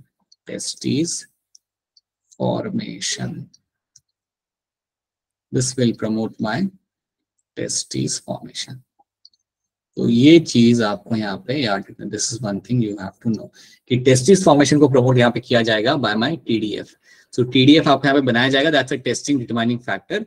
और ये जाके आपका प्रमोट करता है, ये जाके आपका प्रमोट करेगा कि जाके बोलेगा सेल्स को कि चलिए अब आप टेस्टिस बनाना वहां पे चालू करिए, and then you will find the testis formation will start. तो इतनी कहानी याद रखना। अगली बार आपके सामने SRY जीन आता है तो समझ जाना ये जीन आपको मिलेगा वाई क्रोमोसोम के ऊपर। That gene is always there on a Y chromosome, और यहाँ से आपका प्रोटीन बनाया जाएगा, जो प्रोटीन एक्टिविटी आपका मदद करता है in formation of the testis in the mails. ये कहानी आपके लिए नहीं है, ये कहानी आप यहाँ पे याद रखेंगे, ठीक है। क्या आपको ये वाली बात यहाँ पे समझ आ रही है? Yes sir. Yes sir. ठीक है, तो ये बात, हाँ जी बेटा बताइए क्या सवाल है आपका, बोलिए अक्षरा बोलिए। और SRY जीन के बाद वाली स्टोरी बताना दोबारा। SRY वाला जो आपको यहाँ पे जीन था ना, ये बना रहा है एक प्रोटीन, जीन है वो एक प्रोटीन बना रहा है। प्रोटीन का नाम यहाँ पे क्या है, टेस्टिस डिटरमाइनिंग फैक्टर। ये बेसिकली प्रोटीन है। जब भी फैक्टर लिखा हो ना, याद करो, पता है एक और नाम होता था फैक्टर का, एंड्रोजन बाइंडिंग फैक्टर, ABF। तो जब भी फैक्टर आपके सामने है ना, समझ जाना इट्स अ प्रोटीन। तो यहाँ पे एक प्रोटीन बना रहा है, और ये प्रोटीन जाके बोलता है ज़ायगोट को कि चलिए start making the testis over there. So this will go and tell the embryo, right, to start forming the testes, and that's when you will find कि testis formation फिर आप वहाँ पे start होगा। पता चला अक्षरा? Yes sir. ठीक है, और आई होप बाकी लोगों को भी ये चीज यहाँ पे समझ आ रही है। सो अक्षरा के अलावा all the boys all the girls are able to understand this thing. तो ये कहानी आपको यहाँ पे रखनी है याद, राइट। तो ये हमने देख लिया हमारा यहाँ पे XX XY वाला हमारा सेक्स डिटर्मिनेशन। दूसरा देखते हैं हम यहाँ पे, let's have a look something else. दूसरा जो मेरा यहाँ पे होगा, that is going to be your XX X0 type. ये भी काफी इंटरेस्टिंग है, XX X0 type of the sex determination. अब जब आपके सामने XX X0 जब आपके सामने आएगा ना, तो याद रखना इसके एग्जांपल क्या होंगे। Example are going to be simple, you will have grasshopper, you will have your grasshopper जिसके अंदर आपको मिल सकता है देखने के लिए, you can have your cockroaches, can have your cockroaches. So cockroaches grasshopper के अंदर आपको मिलेगा देखने के लिए। उसके साथ you can have some insect, और भी कई सारे इंसेक्ट है जिसके अंदर आपको ये देखने के लिए मिलेगा, this type of my sex determination. अब इसमें आपको क्या मिलता है देखने के लिए, let's try to see that कि XX X0 के अंदर मुझे यहाँ पे क्या मिलेगा। तो यहाँ पे क्या होगा, इंटरेस्टिंग बात यहाँ पे ये है कि जो X0 है ना यहाँ पे, that is going to be a male, ये यहाँ पे मेल होगा। तो चलिए देखते हैं यहाँ पे होता क्या है। जो फीमेल होती है वो तो बनाएगी single type of egg, female ने यहाँ पे बनाना है अपना एक सिंगल टाइप का एग, यहाँ पे फीमेल ने बनाना है। उसके अंदर होगा autosome plus X, autosome plus x. जो स्पर्म होंगे यहाँ पे, स्पर्म आपके बनेंगे यहाँ पे दो टाइप के, स्पर्म आपके बनते हैं यहाँ पे आपके दो टाइप के। So let's make those two kind of sperm, दो टाइप के स्पर्म यहाँ पे बना लेते हैं। सो दो टाइप के स्पर्म आपके यहाँ पे बनेंगे, एक होगा आपके यहाँ पे ऑटोसोम प्लस एक्स, दूसरा स्पर्म आपका जो बनाया जाएगा ग्रासहॉपर के अंदर, that is going to be your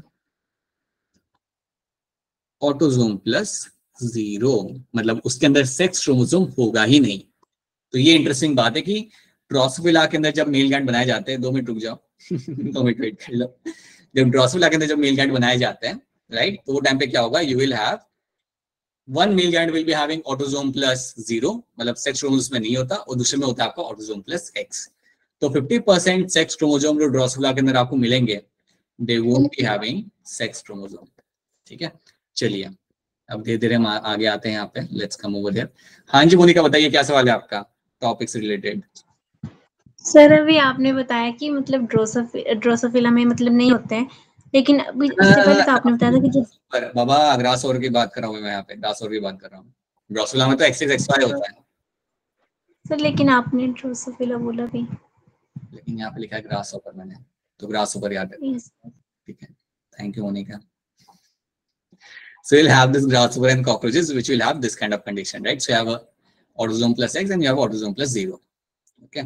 अब यहाँ पे क्या होता है, अगर आपका ऑटोसोम प्लस एक्स अगर आपका यहाँ पे अगर आपका फ्यूज करता है स्पर्म के साथ, if it goes and fuse with the sperm, अगर ये आपके स्पर्म के साथ जाके फ्यूज कर रहा है, देन देखते कि आपके यहाँ पे कहानी क्या होगी। सो अगर ऑटोसोम प्लस एक्स जाके अगर स्पर्म के साथ फ्यूज करेगा, then you will have a condition of your autosomes plus XX। And अगर ये कंडीशन अगर आपको यहाँ पे मिल गई, then that is going to be a female insect, that is going to be a female grasshopper.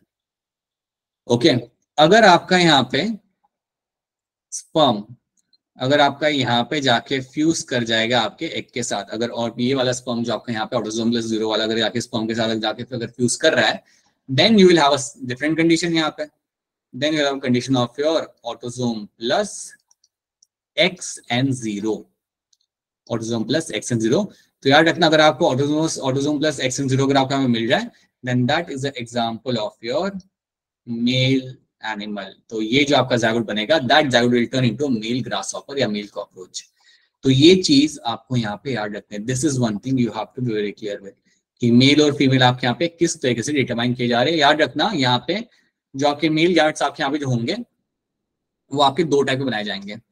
Your one is going to be your autosome plus X, other is going to be autosome plus 0, right?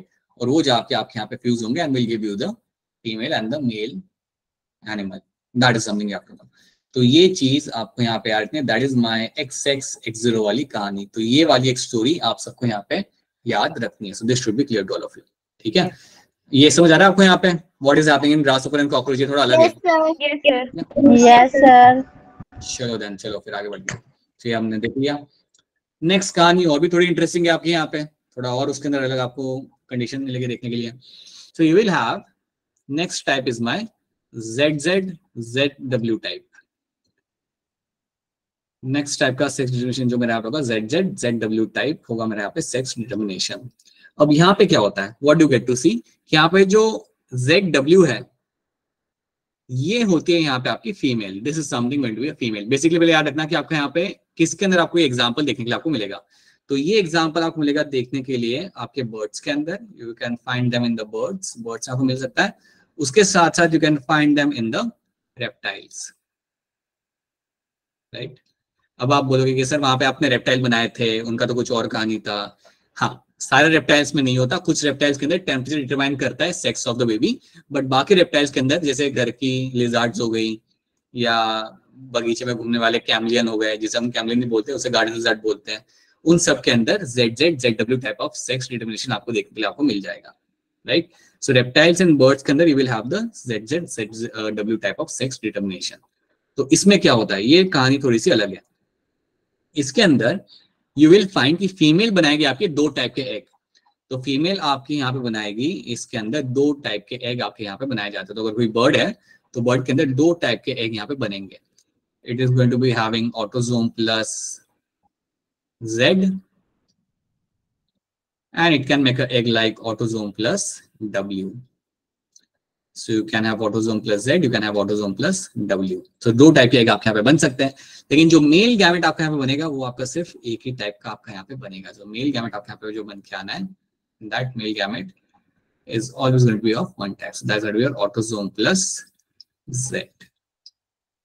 अब ये जो male gamete आपका यहाँ पे है, ये male gamete जाके fuse करेगा, ये क्या हो गया, अच्छा 2 मिनट रुक जाओ।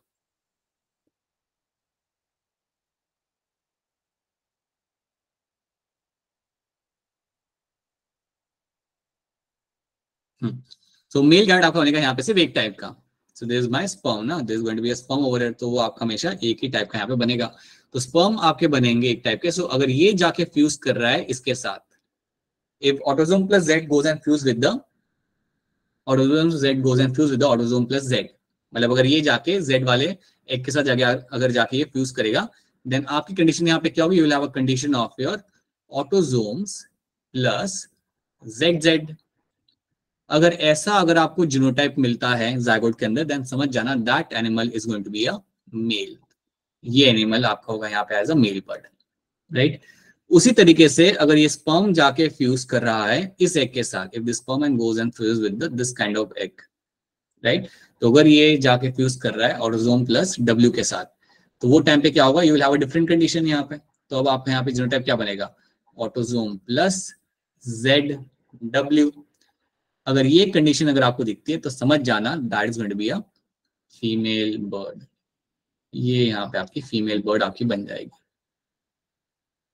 तो ये एक चीज आपको यहाँ पे रखनी। तो बेसिकली हो क्या रहा है पता है, यहाँ पे जो फीमेल्स होती है दे आर हेटेरोगैमेटिक, क्योंकि ZW आपकी फीमेल है ना यहाँ पे, तो इतना females here are going to be, birds और रेप्टाइल्स के अंदर जो फीमेल्स होती है they are going to be heterogametic, heterogametic.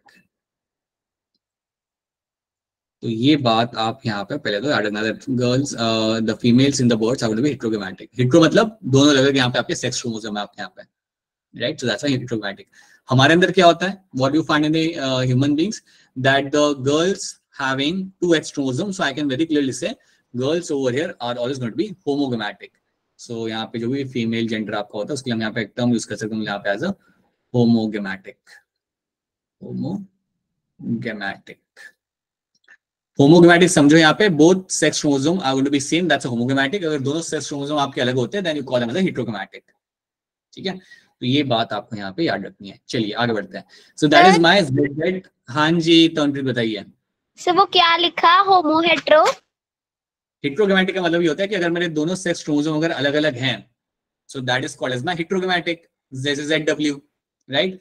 जहाँ पे ZZ होगा, सो मैं कह सकता हूँ कि बर्ड्स के अंदर मेल्स जो होते हैं वो आपके होते हैं होमोगैमेटिक, कह सकता हूँ ना मैं, because males are going to be having 2 same sex chromosome, right, ZZ। मैं कह सकता हूँ बर्ड्स के अंदर आपके जो मेल्स यहाँ पे होते हैं they are going to be और होमोगैमेटिक। तो ये टर्म आपको यहाँ पे मालूम होना चाहिए, that term over here has to be heterogametic, ठीक है। चलो आगे बढ़ते हैं। So that is my ZZ ZZ type of my sex determination. Next है मेरा यहाँ पे Z0 ZZ type of my sex determination, Z0 ZZ type of your sex determination. ये भी काफी इंटरेस्टिंग है। इसमें इंटरेस्टिंग यहाँ पे क्या है, तो पहले तो आपको याद रखना है आपके एग्जाम्पल। देखो एक बात याद रखना, नीट के अंदर वो लोग क्या करेंगे, आपके सामने एग्जाम्पल रख देंगे। So they will have the match the following, एक साइड पे वो लोग टाइप लिखेंगे, एक साइड पे लिखेंगे examples, and we have seen this question coming multiple times. So इसलिए एग्जाम्पल याद रखना आपके लिए बहुत ज्यादा जरूरी है। तो इसके दो एग्जाम्पल आपके यहाँ पे आएंगे, that is going to be your butterfly and you will have a moth. Moth में ना आपको क्या होता है, it is like a butterfly only, जो आपको रात को मिलेगा, देखा होगा आप सबने। Yes sir, yes sir, yes sir. Moth and butterfly, yes हाँ जी, बहुत बढ़िया। Moth and butterfly are the two example in this. अब इसके अंदर यहाँ पे क्या होगा, सो अगेन ये थोड़ा इंटरेस्टिंग है यहाँ पे। So what will happen here ना, यहाँ पे भी आपकी जो फीमेल होगी, just wait a minute, the slides are doing the revision of topic which you have covered, so just give them 30 seconds. All right, they have done the revision, just come back. All right, okay, so what will happen here ना, यहाँ पे जो female होगी, again यहाँ पे आपके दो type के एग बनाए जाएंगे। So again what will happen, the female is going to make two type of egg. So यहाँ पे आपकी फीमेल के दो टाइप के एग यहाँ पे बनते हैं, बटरफ्लाइज के अंदर और मॉथ के अंदर। क्या होते हैं ये एग्स आपके, you will have autosome plus Z, एक ही कंडीशन आपको मिल जाएगी, right? And one condition is going to be your second.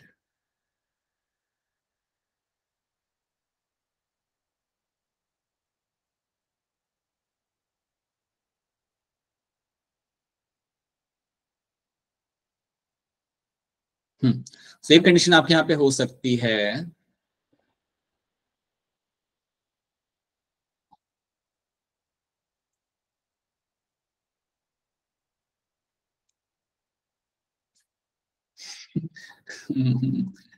Mahesh and Mahesh के reaction.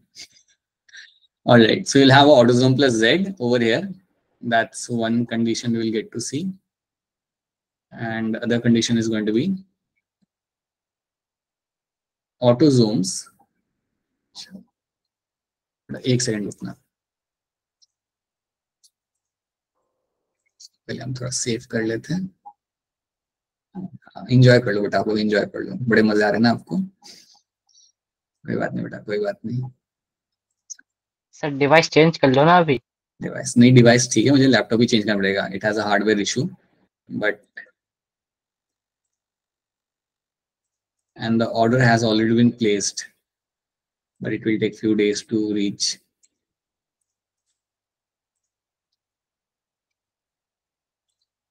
Till then we have to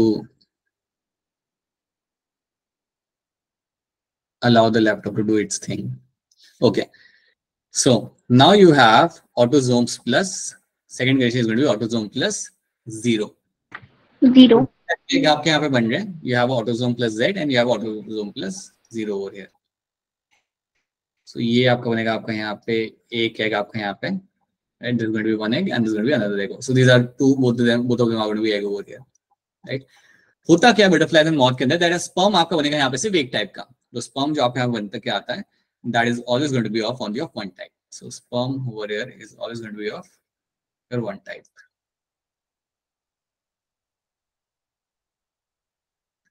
autosome plus Z।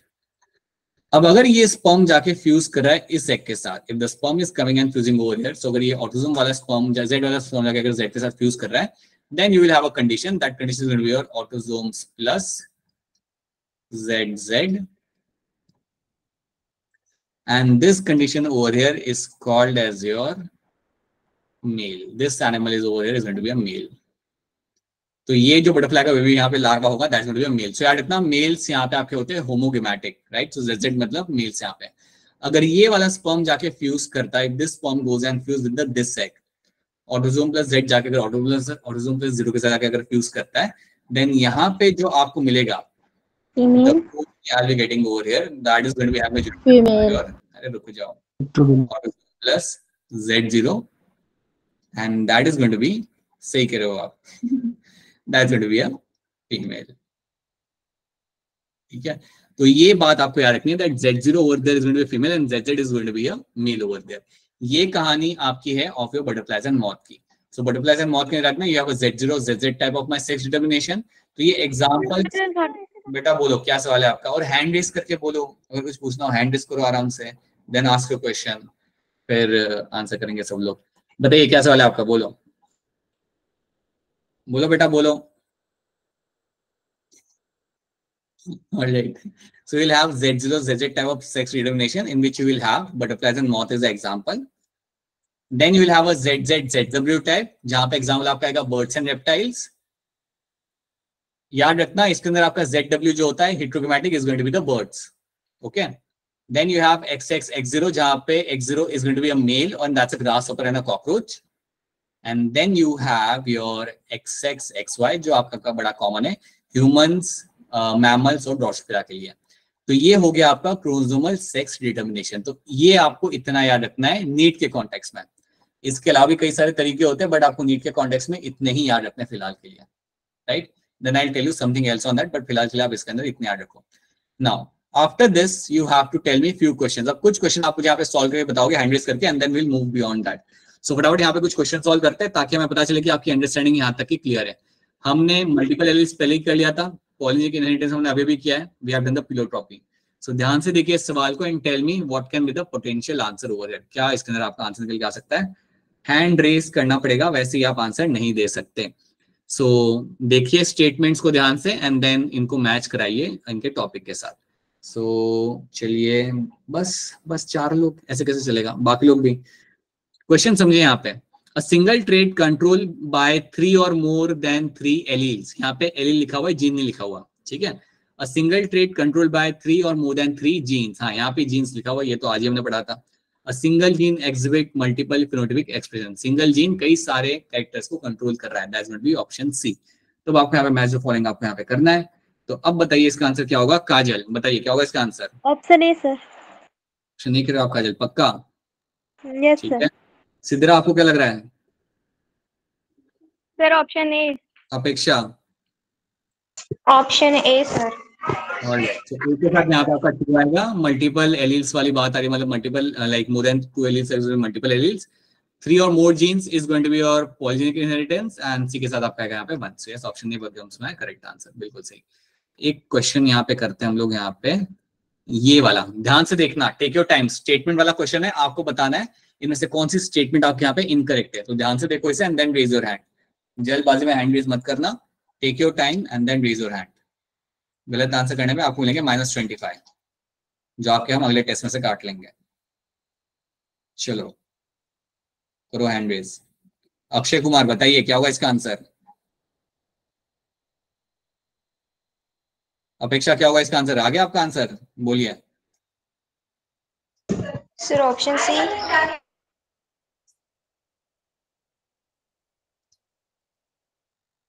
सब लोग सोच समझ के सॉल्व करेंगे इसे।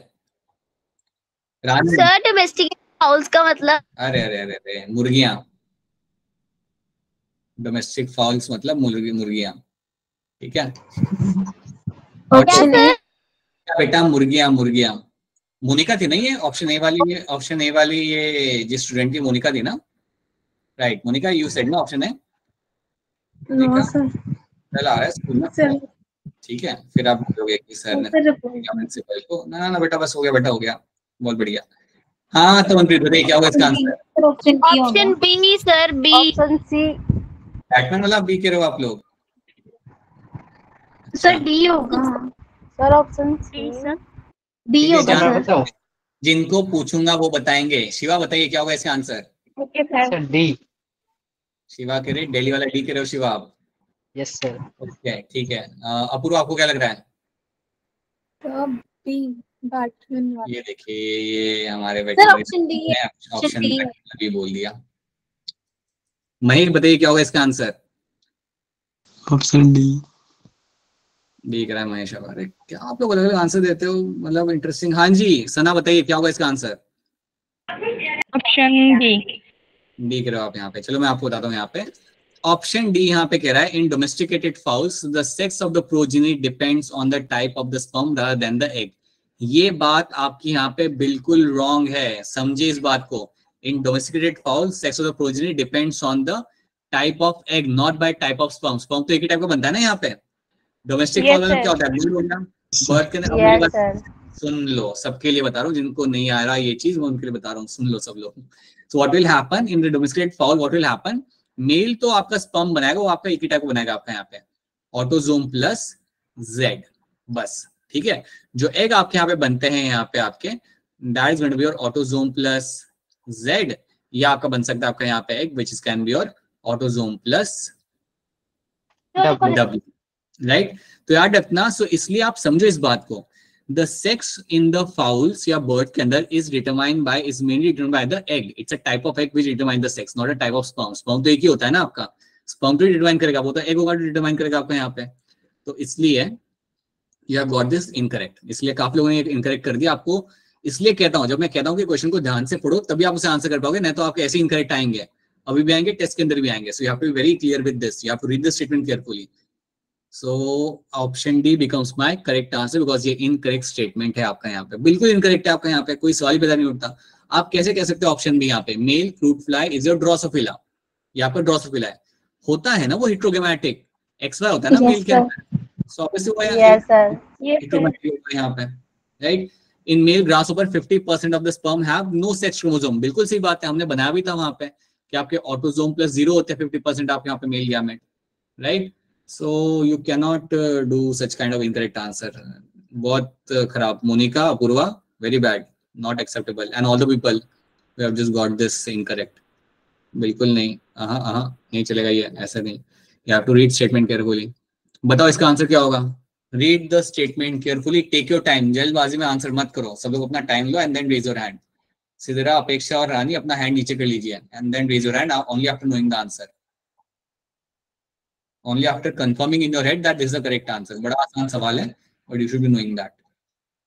मोनिका, ध्यान से करना, जल्दबाजी में वापस गलत मत करना. This is what you do and then फिर वो माइनस में मार्क्स जाते हैं.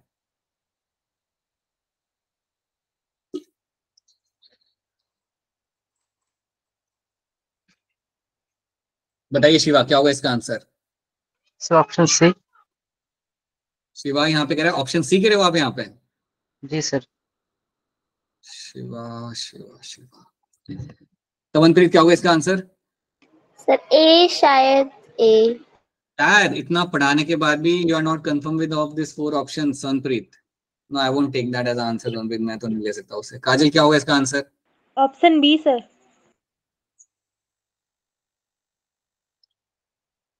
अपेक्षा, क्या होगा. सर ऑप्शन ए. फैसला, क्या होगा आपका आंसर. सर ऑप्शन ए. और भी लोगों का देखते थे क्या है बाकियों का. दीपिका, क्या लग रहा है आपको इसका answer. Sir option B. Aniruddh. Sir option A. Option A कह रहे हैं यहाँ पे. महेश. Option C. बताओ Monika. Sir option A. And this one, Sana, क्या लग रहा है आपको. Option A. अक्षरा, आपको क्या लग रहा है. सेम ए. अक्षरा, एक्सप्लेन करो व्हाई ऑप्शन है. Because it is example of pleiotropy. Starch synthesis. Yes sir. हमने स्टार्च सिंथेसिस प्लेयोट्रोपी के एग्जाम में पढ़ा था या किसी और चीज में पढ़ा था. हमने पढ़ा तो था स्टार्च सिंथेसिस, मुझे तो याद है हमने पढ़ा था. Yes sir. Yes sir. किसमें पढ़ा था अक्षरा हमने. ये एक और कंसर्न वाली बात हो गई, याद नहीं आ रहा किसमें पढ़ा था. We have studied this where. Incomplete. Right, हमने पढ़ा था इनकम्प्लीट डोमिनेंस के अंदर. कुछ याद आ रहा है. We have done this in the incomplete dominance के अंदर. Yes. याद आ रहा है. Capital B small B small Yes sir. Yes sir. है ना. तो हम कह रहे थे कि ये इसके अंदर हमारा इंटरमीडिएट आपको स्टार्च सिंथेसिस आपको मिलता था. सो that is a part of my incomplete dominance over here. ठीक है. एबीओ ब्लड ग्रुपिंग कोडोमिनेंस, ये सही है ना. सो एबीओ ब्लड ग्रुपिंग के तरीके तो आपको कोडोमिनेंस आपको मिलता है देखेंगे. तो ये तो आपका ट्रू स्टेटमेंट है. ये कहीं से कहां से आपका आंसर बनेगा. उन्होंने पूछा आपका रॉन्गली मैच. उन्होंने आपसे पूछा है इनमें से आपका कौन सा रॉन्गली मैच्ड है. सो बी तो हो नहीं सकता, बी तो आपका ट्रू स्टेटमेंट है. X0 type is there in the grasshopper ना Shiva. X0 type of sex determination तो ग्रासहॉपर के अंदर होगा ना. क्या इसको क्यों आपने सिलेक्ट किया as correct. X0 type will be seen in the grasshopper. तो ये तो बिल्कुल सही स्टेटमेंट आपका यहाँ पे. टीएच मॉर्गन, ये तो बिल्कुल यही आपका ट्रू स्टेटमेंट. ये तो इसका रिलेशन है इनके साथ.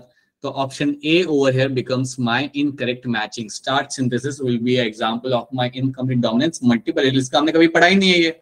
So option A again. Yes sir. Yes. Not all of you are getting the correct answer. चलो इसका आंसर ध्यान से देखो and then tell me the answer. Take your time and then raise your hand. Polygenic inheritance in human being is, बताइए जानवी क्या होगा इसका answer? Option A. Sidra क्या लग रहा है? Sir option A skin colour. Option is going to be correct answer, बिल्कुल। Skin colour is example of polygenic inheritance, जिसके अंदर आपके 3 से ज्यादा जीन्स, 3 ह्यूमंस के अंदर 3 genes are involved, A B and C, which controls your inheritance of skin colour, right, pigmentation. अगर सारे डोमिनेंट एलील्स हुए then you will have a darker skin and those dominant alleles will have impact on giving you the phenotype. ठीक है, question ध्यान से पढ़ो, आसान सा सवाल है, you should be able to answer this. Which of the following condition of a zygotic cell would lead to a birth of a normal human female child? देखिए ऑप्शन आप यहाँ पे ध्यान से and then raise your hand.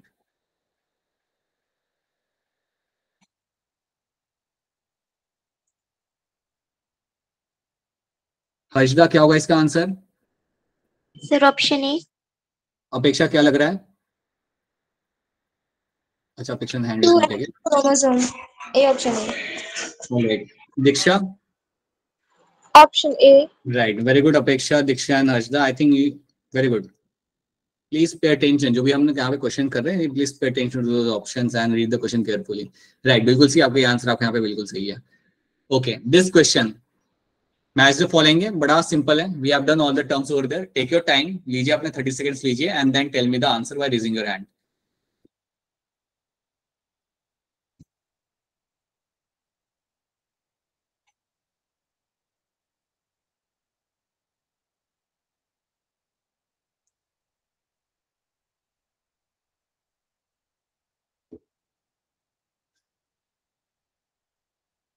Apoorva क्या लग रहा है? ऑप्शन डी, दिल्ली वाला। बैटमैन वाला बी? दिल्ली वाला। दिल्ली, ओके, दिल्ली वाला डी करेक्ट। शिवा क्या लग रहा है आपको? Sir D option. आप भी ऑप्शन डी कह रहे हो। अक्षरा?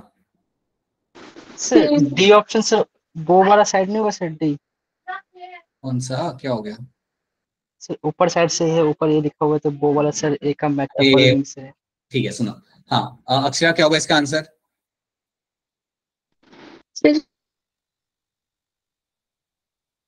अपेक्षा क्या होगा इसका आंसर? Sir D. डी कह रहे हो यहाँ पे, मतलब क्यों एग्रीइंग विद डी? जो लोग डी के साथ एग्री नहीं करते वो अपना हैंड रेज रखिए, बाकी लोग अपना हैंड नीचे कर दीजिए। अक्षरा आप क्या कह रहे हो? अक्षरा क्या है आपका आंसर, बोलो। सिद्धरा आपको क्या लग रहा है? सर ए बी में कंफ्यूज है। कंफ्यूज हो रहे हो आप? चलो पहले डी देखते हैं, डी में ये लोग क्या कर रहे हैं यहाँ पे, लेट्स सी। तो डी में ए, ओके, डी में what we will get to see over here कि यहाँ पे आपका ए के साथ आपका ये लोग कह रहे हैं 2 के साथ attach, so dominance is going to be with the 2। तो क्या कह रहे हैं यहाँ पे आपका, in heterozygous organism only one allele express itself, सिर्फ एक एलील आपके यहाँ पे एक्सप्रेस करेगा, राइट? बिल्कुल सही बात है, that is what you find in dominance. So A के साथ आपके यहाँ पे 2 आ जाएगा।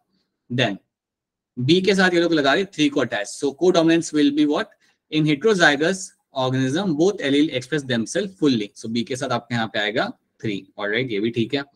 प्लियोट्रॉपी, सो सी के साथ आप कह रहे हो यहाँ पे 4 आएगा, अ single gene inheritance influence many character, बिल्कुल एक सिंगल जीन सही सारे कैरेक्टर यहाँ पे इन्फ्लुएंस करता है, दैट्स ऑप्शन 4। एंड डी के साथ आपके यहाँ पे पॉलीजेनिक के साथ आपका यहाँ पे आएगा option 1, many genes govern single character, तो बिल्कुल सही ऑप्शन डी बनेगा आपका यहाँ पे as a correct answer, right? Okay, आसान सवाल है, फटाफट करते हैं इसे और आगे बढ़ते हैं। Let's quickly do this question and let's move forward. एक और क्वेश्चन करेंगे and then I will have to like या लेट यू गो। बताइए इसका आंसर यहाँ पे क्या होगा? Pleiotropic gene, ABCD, hand raise करिए। अब प्लियोट्रॉपिक जीन जो आज हमने किया था, story of your phenylketonuria, raise your hand. बताइए Monika. Sir option D. Batman वाला B? Yes sir. Diksha Kumari क्या लग रहा है? Option B. दीक्षा आप एक्सप्लेन कर दो क्या थी कहानी मेरे फिनाइलकीटोयूरिया की, बता सकते हो? यस सर, जो सिंगल जीन होते हैं ना वो मतलब कुछ जो सिंगल जीन होते हैं ना वो कंट्रोल करते हैं एक ही कैरेक्टर को, बट इसमें जो है सिंगल जीन कंट्रोल करता है मल्टीपल कैरेक्टर को। Now tell me the story of phenylketonuria, मतलब वो फिनाइलकीटोयूरिया की जो कहानी मैंने आपको बताई थी वो बताओ मुझे। सर हमारी बॉडी में एक सब्सटेंस मिलता है फिनाइल एलानिन आपके बॉडी में बनता है रेगुलरली, वो मेटाबॉलिक बेस की तरह बनेगा। हाँ फिर बताओ। और इस सब्सटेंस को कन्वर्ट करते हैं टायरोसिन में,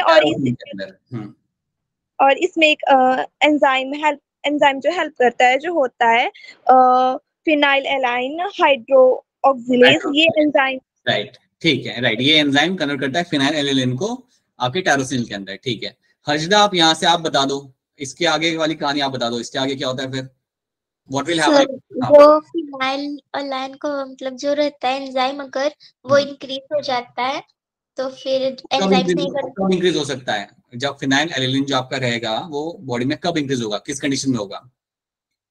सो जब मेंटल रिटार्डेशन होता है। नहीं नहीं नहीं नहीं नहीं, नहीं वो तो बात, मैं बोलूं।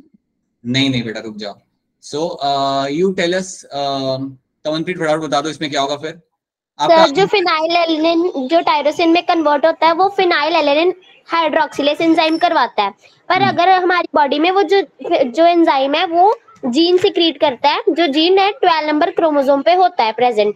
अगर वो जीन जो है वो किसी क्रोमोसोमल डिसऑर्डर से वो डैमेज हुआ हो तो हमारी बॉडी में वो एंजाइम नहीं बनता है। अगर वो एंजाइम नहीं बनेगा तो जो फिनाइल एलानिन है वो टायरोसिन में कन्वर्ट नहीं होगा, इसलिए उसकी कंसेंट्रेशन हाई हो जाएगी, जिससे हमें मेंटल रिटार्डेशन और lack of pigmentation on skin and hair होगा।